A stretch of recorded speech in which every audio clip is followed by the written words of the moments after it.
Good evening, ladies and gentlemen, and thank you for attending tonight's third installment of the budget workshops. If we could all please stand for the pledge.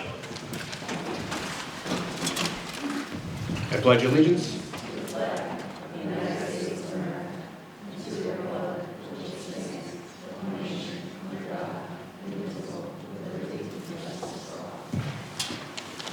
All right, thank you all again for attending tonight.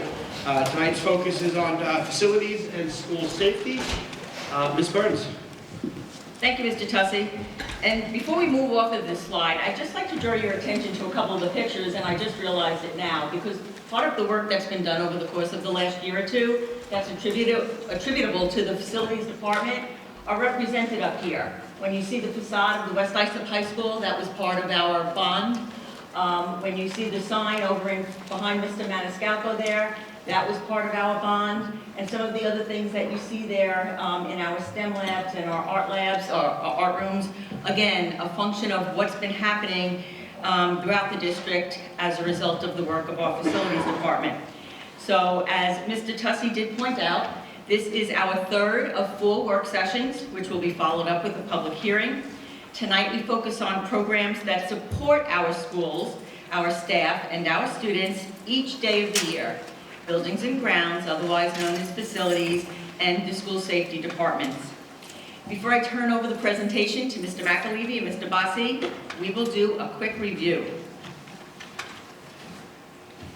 As we previously discussed in the other sessions, we're faced with the tax levy limit for 2022-23 of 1.99%, and for the 11th year in a row, we have stayed within the tax levy limitation.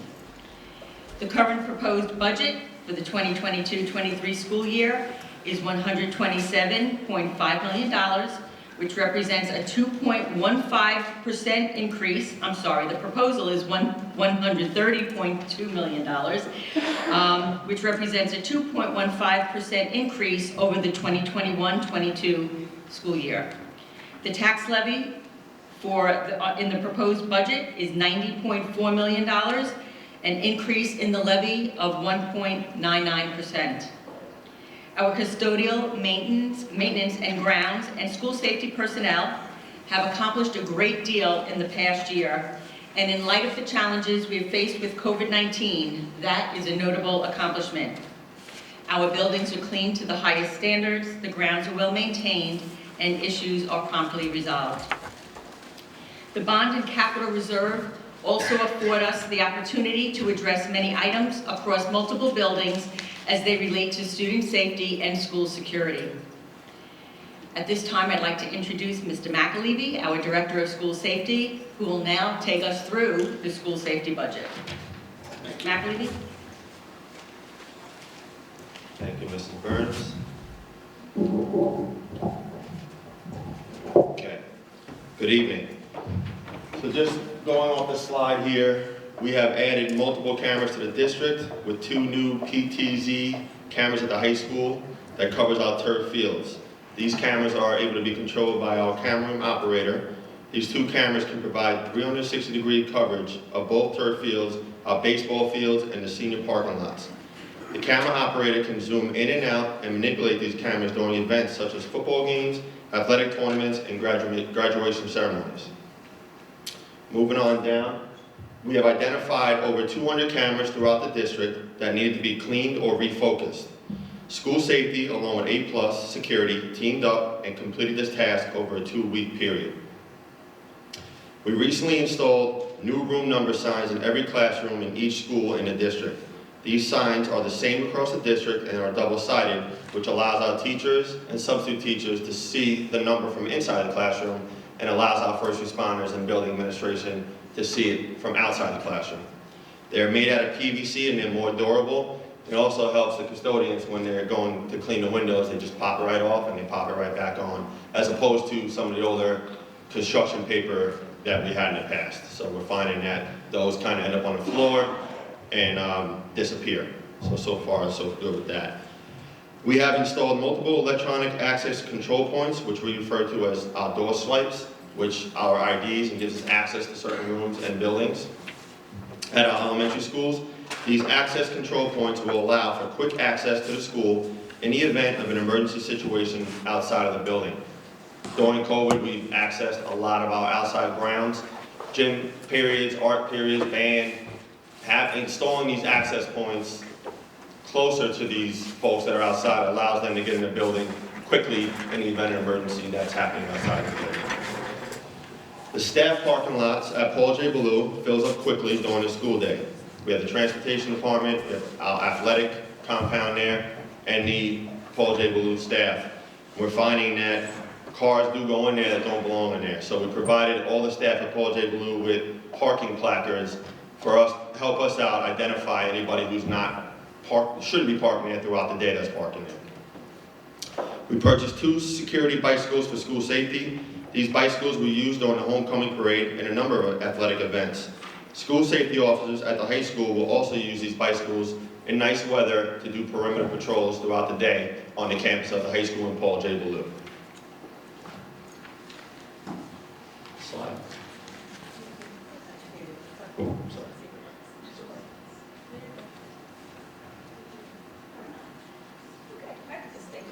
There we go. Okay. Overall, the school safety budget is projected to increase for the next school year by 4.77%. The majority of the school safety budget consists of personnel costs. Currently, we have 60 school safety officers district-wide and 1 lead at the high school. The majority of these officers work in a part-time capacity. Last year, we formed a team of full-time school safety officers for the high school. It is important for our staff and students to build relationships with school safety officers and maintain the continuity within the school setting. We have been fortunate to have a replenishment cycle for our school safety vehicles. We plan on purchasing the last vehicle in our replenishment cycle during the 2022-2023 school year. This is the main reason for the significant increase in equipment for next year. The remaining increase is attributed to the planned purchase of additional security cameras and additional electronic access door control panels for each building.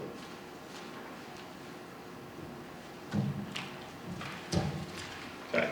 Increased security camera coverage. We have come a long way in this area. However, we're always looking to improve. The school safety department works alongside building administration to determine where we should add camera coverage. A few weeks ago, myself and a couple members of my team, along with A+ Security, had the opportunity to visit Access headquarters in New York City. Access is a major camera supplier, and they gave us a walkthrough of their facility, and they're willing to come out here to West Islip and show us some of their new technologies and all their upgrades. We are always looking to improve in our camera systems. Right now we have cameras that are showing 1 megapixel, old cameras, and we're seeing that, versus the new cameras that we're installing, we're up to 5 megapixels, and it's a tremendous difference, which helps us a lot in terms of security. We will continue to look into where we can install additional electronic access door controls, door swipes, to provide quick access to classes utilizing outdoor spaces in the event of an emergency.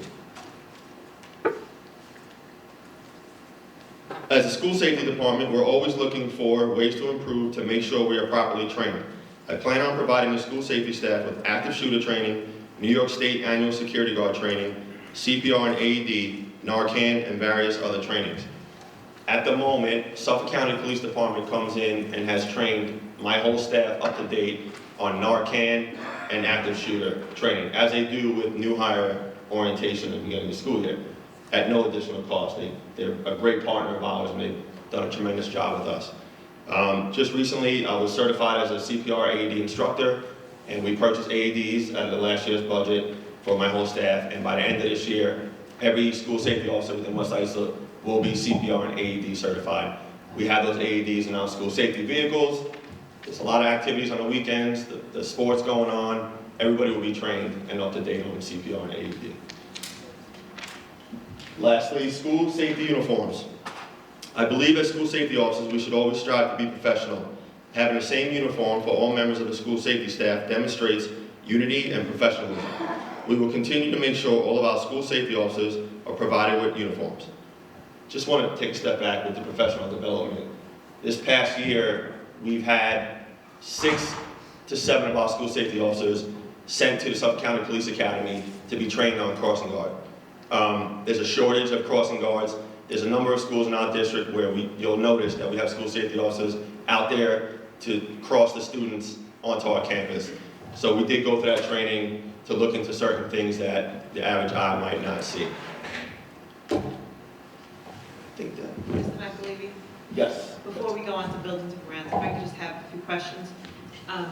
Is the personnel at the high school changing? Are we adding anybody at the high school, or are you continuing flat with the same number of bodies that you currently have? We are continuing right now with the same amount of staff that we have. It's not changing. And you're comfortable with the amount of bodies and personnel at the high school in terms of the uptick of different events that we've seen up there? I'm comfortable for the overall safety of the building with the numbers that we have now. If you ask, if you want to give me a couple more, I'd be more than happy to take it. I like to spend money, so that's why I'm asking. Yes. Do you think it's efficient? You know, the overall safety of the high school is in a good place right now with the staff that we have. However, there's always things that pop up that, we could utilize more school safety officers with, and I think that's... Is there a minimum number of security personnel at the high school at any given time during the day, or does it 8. fluctuate? It's 8 at all times? 8 at all times. It fluctuates between 8 and 9, all times. As opposed to 6, 3, yeah. 6. Or probably when you first came.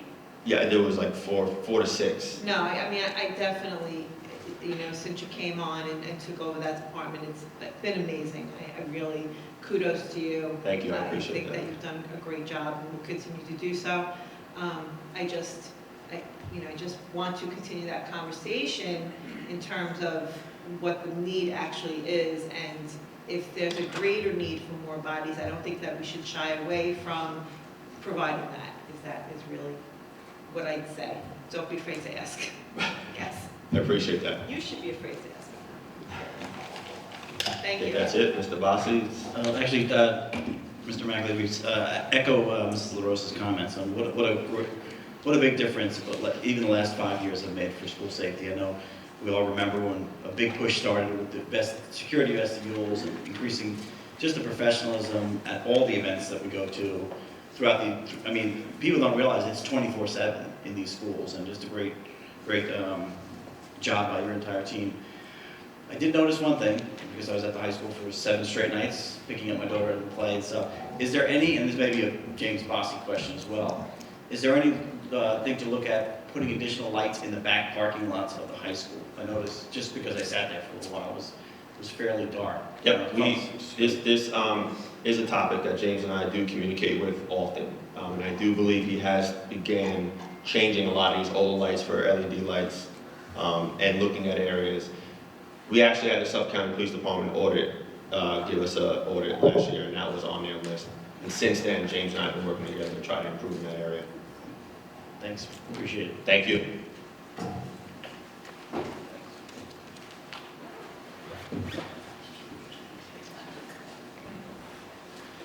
Just to mention about the lights you talked about, we have been upgrading a lot of lights.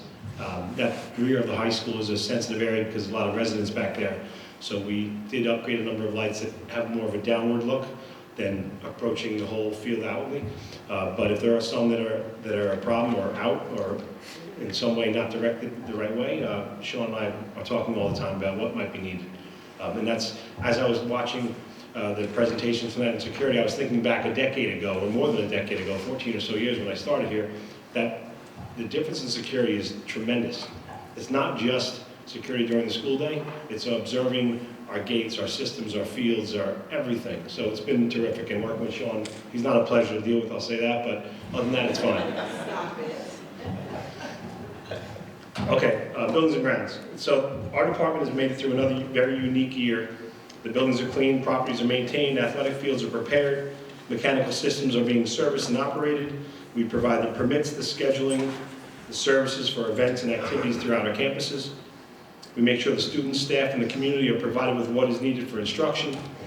for testing, performance, practice, competition, all the things that go on in the school property.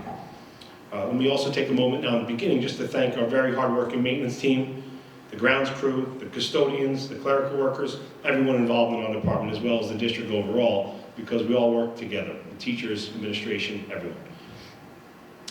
Each and every year, we seem to be presented with unique challenges, projects, circumstances, COVID, all kinds of strange things come up that we can't predict.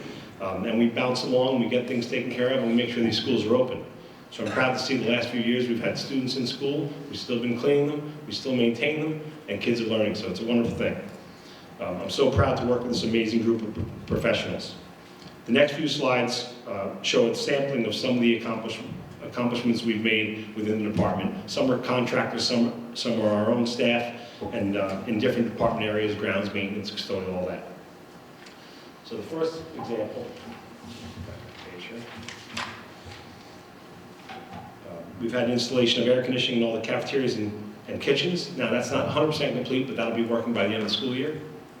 We are renovating in April the high school fitness center, completely updating it. All new equipment, high-tech stuff, excellent for the students. We're installing solar panels in all the school buildings, that's 7 buildings.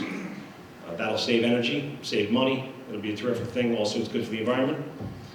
We're replacing and improving all the water heaters, pumps, systems, waste ejection systems, electrical equipment, HVAC, steam condensate equipment. These are just examples of the behind-the-scenes equipment that we service and maintain. We established a new security camera surveillance room at Udall with monitors, hard drive, equipment in there, and a security worker evaluating the cameras throughout the district. We also completed over approximately 1,000 work orders to maintain and improve the facility, infrastructure, equipment, both indoor and outside our buildings. Next slide. We installed custom equipment cabinets at Udall, instrument cabinets for the music department. We completed various district-wide painting projects, outdoor lighting with LED fixtures. We repaired several classroom youth events in the high school. Paul J. Ballou are examples, but we've done other schools as well. We renovated the high school art showcases. We have a few more things to do in those, like carpeting and some other things. We've renovated we replaced the high school west cafeteria serving line, where the students get food every day, morning and afternoon. We renovated the Paul J. Ballou crawl space, which had to be abated for asbestos. All that asbestos was removed, leaks were repaired, valves were replaced, and everything was insulated.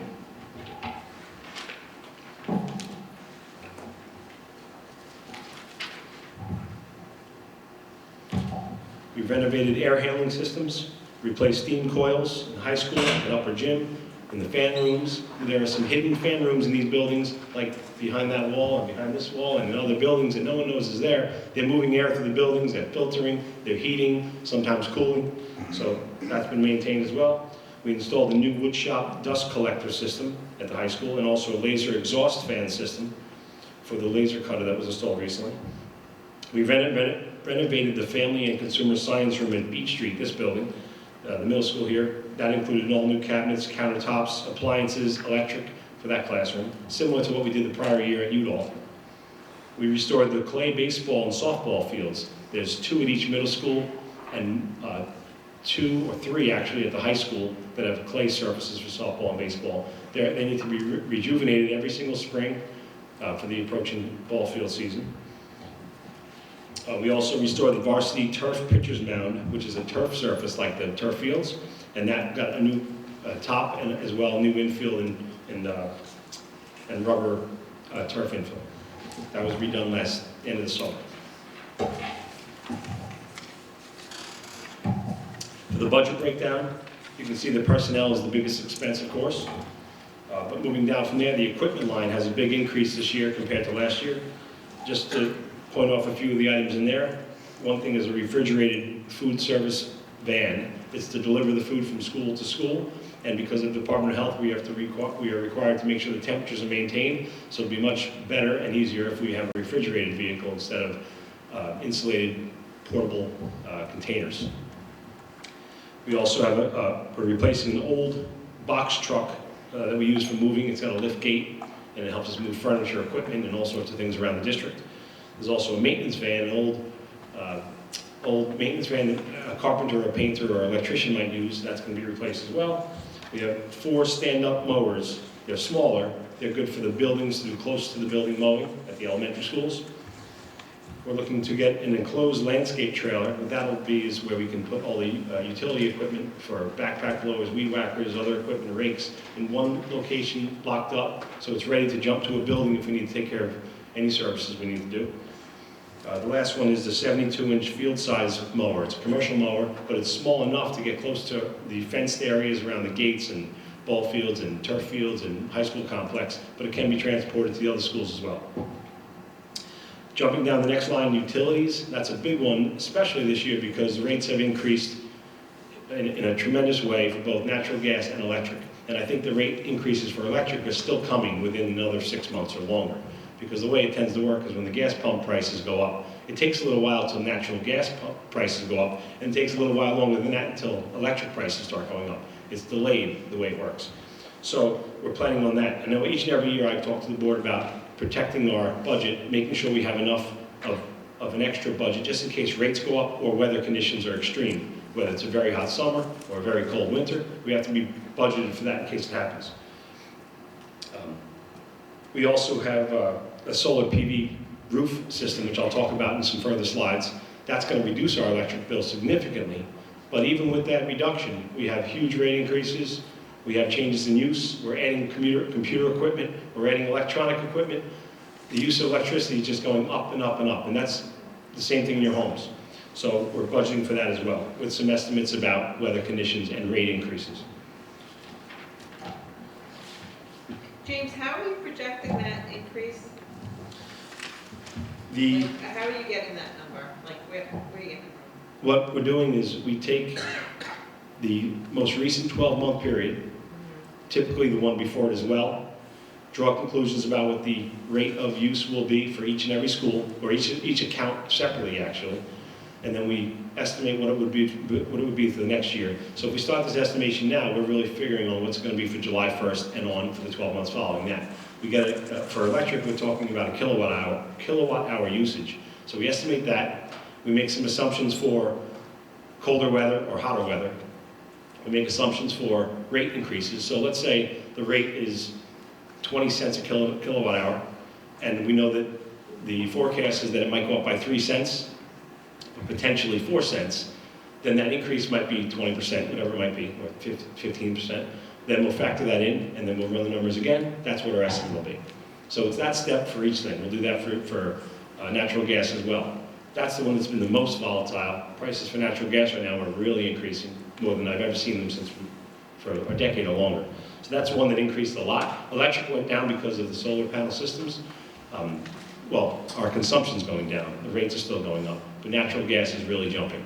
That was one, just for reference, we might have paid 70 or 80 cents a therm for natural gas. And what we're looking at for next year could be $1.30, $1.20 per therm, which is not unheard of because we've had increases like that 18, 19, 20 years ago, and it's likely to happen right now. We're watching it already happen, but it's going to keep going a bit more. So the $1,441,000 from last year, budget to budget, are we on target to come under, right on point? I think we're on target to come right at that number. Okay. And most years, as you might recall, we've been under budget with utilities because we didn't always have an extreme. You yelled at that a lot. Yep, I did. But this year it's come true, and Okay. it's going to be very close. All right. So hopefully, as we talk about the solar panel systems, we'll get those online, drop some of the bills down, and we'll be able to make the numbers that we have here. Okay, thank you. You're welcome. James, is there any facility to buy futures on this for utilities or not? I haven't seen anything that a school might participate with. I think that might be outside of what we would get involved with. What we could do is pre-purchase usage, but that's not available for electric. It is for oil in some cases, but that would be a unique bid that I haven't heard of a school ever doing. Natural gas, I think that doesn't exist for us to be able to do with utilities. Same with water. I don't think there's a way we can do it.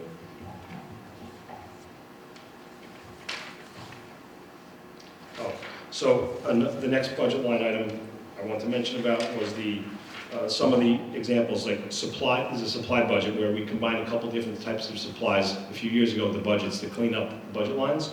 But that would include things like paper towels, toilet paper, mops, brooms, brushes, soaps, cleaners, custodial equipment, uniforms, paint, hardware, auto parts, the list goes on and on. That's part of a supplies budget. Then we have a budget like building and equipment repair. That would include things that we might buy from Granger, Lowe's, Home Depot, boiler companies, HVAC suppliers, roofer, doors, plumbing, electrical, lumber, glass, flooring, carpets, ceilings, pumps, you get the picture. That's the building equipment repair.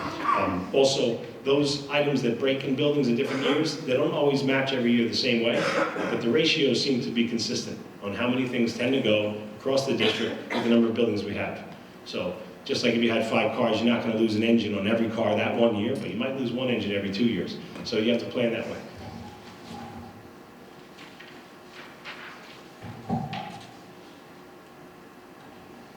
Some of the non-recurring items that we wanted to mention tonight, one of them would be for next year, doing the cesspool project at the transportation building. It's the only building we have left in the district that is not connected to the sewer system or the municipal sewer system. So we want to get those cesspools removed, trench in a new line, connected to the town system or the Southwest Sewer District line.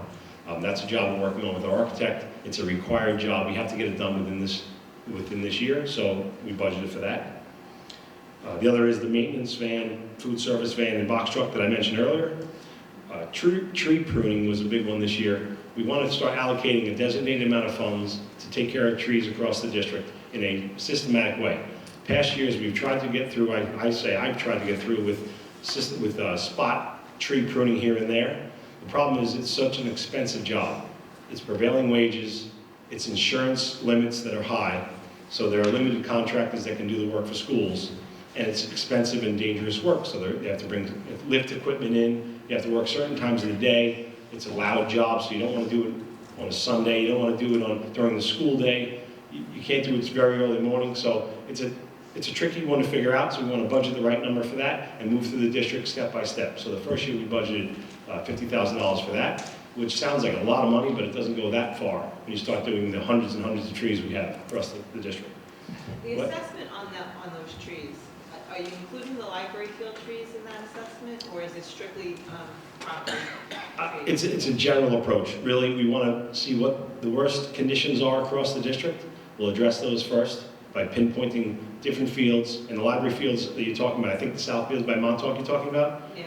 Some of those trees do need to be pruned. This is mainly pruning, not cutting trees down. This is, right. You're giving them a steep haircut so that they can grow back in a safer way so the next hurricane we have doesn't knock a tree down into a fence or building. So that's what we'll be doing from north to the south or from the middle. No, it's not north to south. It's just we would pick locations where they need to be done. Are we responsible for library fields? Are we responsible for library fields? Yes. No, I know we are, but I also know that the trees there are a community kind of, Yeah, we had some situations in the past with the big old beech trees that are 200, 300, 400 years old, whatever they are, and a few of them split, and we had 1 or 2 of those removed or cut, and we had no choice at some point that we knew. We actually called, this is a number of years ago, to the Beautification Society. We met with them there. They understood the situation. So we did lose, I think, 2 of those over the last decade or so. I don't see any right now that would be coming down or being trimmed heavily. So I don't think that's going to be an issue with those. okay, thank you. And the last one is the high school cafeteria doors. At cafeteria AB, there's a set of glass doors. There's multiple entrances there, and they're very old doors. They look nice, but they're beat up. They need replacement with frames, glass, the exit devices, the door hardware, and the closers that close them slowly. Yeah, they're a mess. Yeah, and they've been used every day for thousands and thousands of days, so it's time to replace those. And they're not cheap because they have fire-rated glass, fire rating on the case, so that'll be done finally this new year. James, can you just go back one slide? Sure. I may have missed the maintenance contract increase. What was the driving force of that maintenance contract? Sure. Maintenance contracts. The biggest one with that one, I believe that was one of the factors, is the dumpster service. Winters Brothers Dumpsters is the vendor we had, but it could be a different vendor when we rebid it. The quotes have been coming in so high. Years back, I remember we would get the trash collection services done for 50, 60 grand a year. Now they're like 170, and it goes up and up. So that's something we're looking to do. As long as we get 2 or 3 or more bids, then we feel comfortable that it's a good representation. I work with Rob Noceller on that, making sure that we get enough bids to know it's a competitive price. That's one of the factors. But really it comes down to everything is just getting more expensive. So every time we get a quote for something, whether it's elevator service, pest control, dumpster service, everything from, I'm trying to think what other examples I could give, but costs are just going up. Same with HVAC work, electrical services. So that's a combination, probably a culmination of increases across the board.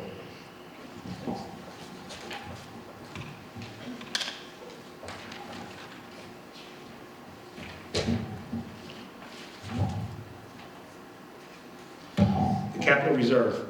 So another proposition on the ballot in May is to use the current capital reserve to do the proposed projects listed here on this slide during the 22-23 school year. District-wide, we plan to install security window film on the first floor of all 7 buildings. At the high school in Udall Road Middle School, we'll be renovating a total of 12 tennis courts. That's the surfaces to restore those. At the high school, we'll be extending the campus-style fencing on Higbee Lane between Paul J. Ballou and the digital electronic sign at Lions Path. Is that the same fencing that you did over by the Yep, it's the library? masonry piers with the black iron It's beautiful. metal between It them. came out beautiful. Thank you, I love the way it looks as well. So that's one of the reasons why we want to continue that look. The old fence there is probably 40 or more years old, so it's time to do that. So we included that as well with capital reserve. The other one is at Beach and Udall Middle Schools, we'll be renovating a total of 6 restrooms. They were not renovated with the bond projects we did in the past. They were in decent condition 10 years ago, but now it's definitely time to do those. And the last one is at Paul J. Ballou, or one of them is at Paul J. Ballou, we'll be creating an additional parking area as we currently do not have enough spaces for the staff at that building. So with that parking area, have you decided where you're putting this parking lot? Yes and no. Okay. We've had a couple different meetings with the Buildings and Grounds Committee looking at some options. And there are 2 types of issues going on. And one of them is the number of spaces available, and the other is the flow of traffic for student arrival and dismissal, parent drop-offs, as well as busing. So after the meeting we had with the Buildings and Grounds Committee, we came up with some ideas and budget for where we want to be with that. I also met with Sean McAlevey. We met in the field with the architect, reviewed a bunch of options there as well. I plan to come back to the next B&G committee meeting and discuss some of that with you. But it's not finalized exactly where the parking is going to go. I just know we need to add it, and we've allocated some funds to get that done. I also reached out to the county, because that's a county road there, to look at options like a light or curb cuts. And every option we'll consider, and we'll meet with the committee to go over the next step of that. Also at the high school, we're going to be replacing the entire fire alarm system. All of our schools have some updated panels, but all of the detectors and sensors and pull stations and strobes, all the pieces and the wiring between them are all 30, 40 years old. So it's time now to start with the high school first. That is the most complex system. We'll put that system out of service, put a whole new system in line, and then we should be good for the next 30 years. These 6 projects are estimated to cost approximately $2.9 million. And it's important to note that upon completion of all the projects, any unspent funds would be returned to the Capital Reserve Fund. So this is a separate vote? This is a separate vote, separate from the budget. So you pass the budget and you need people to vote for the capital reserve allocation and usage. We do. And the money's available. It just needs the public's approval to do these particular projects.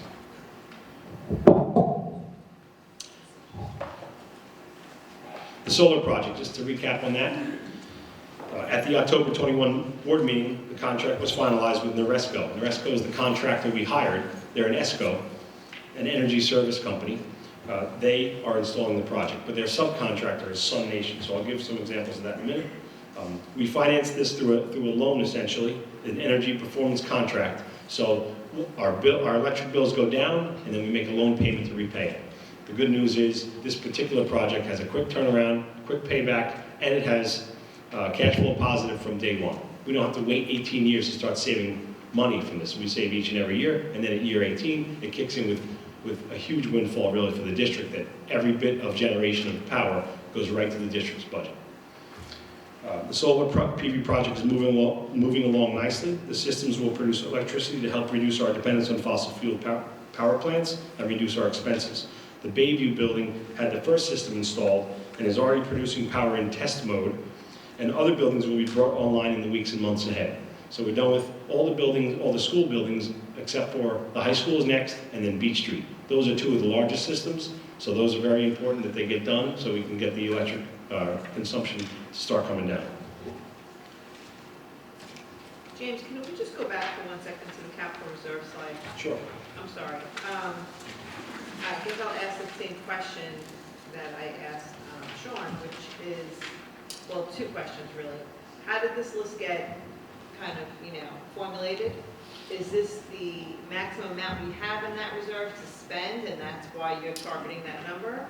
And are there any other, three questions actually, are there any other projects that you would want to add to this list, could you, if you could? What didn't make the cut? Well, I'll answer some of the question myself, and one of those questions might be Elisa. But the first part of that I'll say is that through the Buildings and Grounds Committee, we've gone through so many options on projects when we talked about bond construction, smart bond, grant money, and now capital reserve. This seems to be the best opportunity to move forward with reserve funds to do projects that the public can vote on, and we've identified in those meetings which things seem to be the next important need for the district. So it was through that committee that we decided on these items. Okay.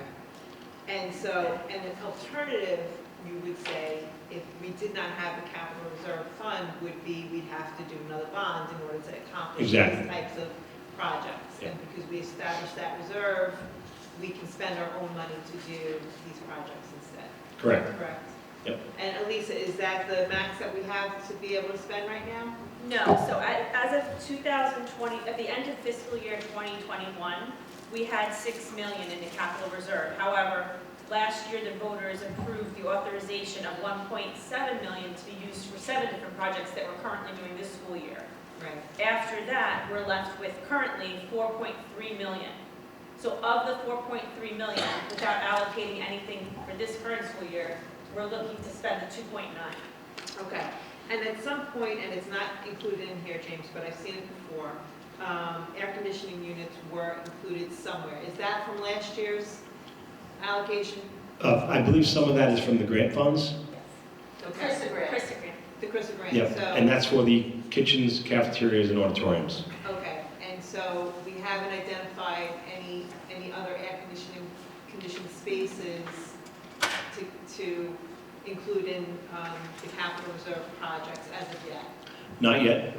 Not for this recommendation for the coming year. Right. I know that as a committee, we're discussing district-wide air conditioning options for classrooms. Okay. So that's in discussion now. We're trying to get estimates and quotes and see what's possible with the capacity of electric. Okay. So yes, that's on the table to be considered. Yeah.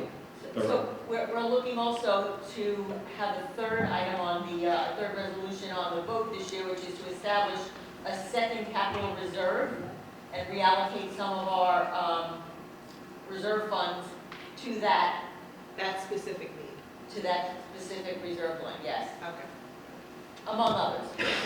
And just to follow up on that, from the numbers standpoint, if we spent the 2.9, we have about 1.4 left. What are we going to fund? Do we think we're going to fund the 2 million this year?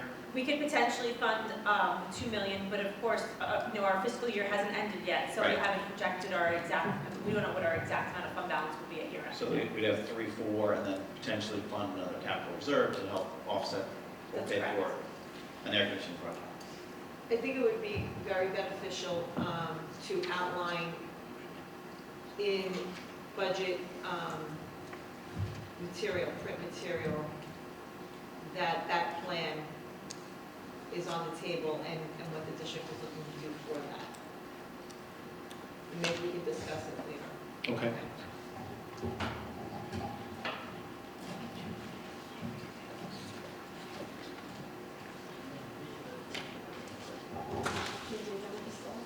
Oh, so I'm done. Yeah, you want to put the visual on now?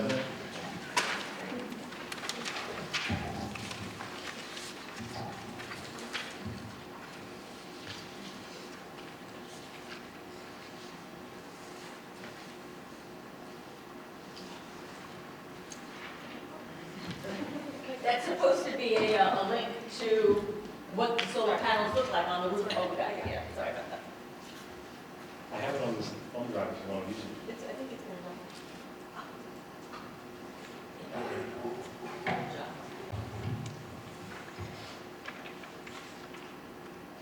Just to give a visual. Just imagine music playing right now. That's just really for a visual of what they look like when they're completed. What school is that? This is Bayview That's Elementary Bayview. School. Oh, there's all the trees. And the size of that system is very equivalent to what the other schools are getting. Very similar. And you can actually see that firsthand if you sit on the top of the bleachers, you can see it on the blue building. Yep. Yeah. You can almost see the top of some of the panels from certain angles. You're right. I know that some of the science instructors are excited about looking outside the second floor windows in high school and middle school, seeing the panels and discussing with the students. There's also going to be an online access for all instructors to see the generation of power across the district, multiple schools, over the course of time, to see what the generated revenue is and what the kilowatt hours. So that's an exciting part of the job too, for the project. Just to summarize about the solar project, the contractors involved in the project are ECG. They're an architect, engineer, and construction manager that the board contracted with to get this project going and also oversee it through the whole process. Then there's Noresco is the company we hired. And the last one is Sun Nation, that's the subcontractor who's doing the work. And Sun Nation has been terrific. They're a local Long Island company. If anyone's looking to do their home, that's one of the ways to go to. I get 20%. Now you're selling. I think that's it. That's all I have. Thank you, unless there's any other questions. Thank you, Jane. Yeah, James, I don't have any questions, but for both you and for Sean, I don't think you two get enough credit publicly. I know all of us here know how much work you and your crew does, but one of the first things I learned getting into education was become friends with secretaries and custodial crew, and really you and your staff you guys just do so much work behind the scenes to really keep this school up and running and as clean, and I mean obviously from fields to trees to driveways, I mean just everything. You guys have your hand in everything, and I just again want to thank you for that. I think the budget looks great. I'm looking forward to hopefully the capital reserve passing and doing some more outstanding things. And Sean, same thing for you and your crew. I mean obviously, unfortunately, we live in a time where we have to have the safety and security measures that we do, but I'm so glad that we do, and I rest easy at night knowing that the two of you guys are at the helm with that. So thank you very much.